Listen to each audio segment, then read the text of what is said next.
In today's video, guys, I want to talk to you about Haynes manuals. These have been out for, decades, and I just wanted to bring them to your attention. They are a great way to learn about your vehicle. If you can find one that covers your vehicle year. So, for example, we found one. Here's one that covers my vehicle, the Kia Sorento. Here's one that covers a 3 Series BMW I have.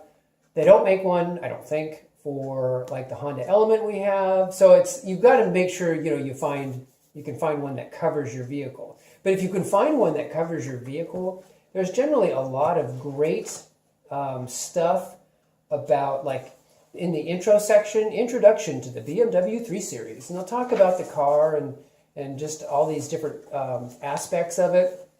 And, tools that you might need for, specialty tools and getting around specialty tools and all kinds of stuff, maintenance.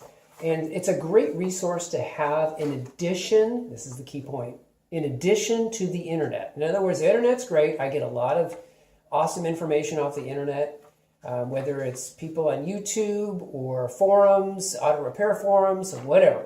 It's a great, wonderful source. But a good old Haynes manual can really help you out as well in terms of diagnosing different problems.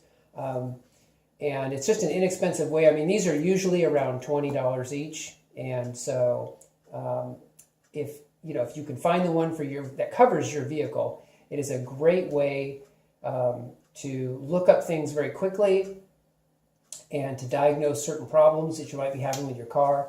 And it also is good to confirm things you might hear on the internet. For example, you might hear a really interesting theory about how to make a repair, but then you're like, okay, well, what do the guys in the Haynes manual think about doing that, right? So it's a great way just to kind of check and balance different things as well. So anyways, I wanted just to remind you guys, if you don't know about them, that the Haynes manuals are really good.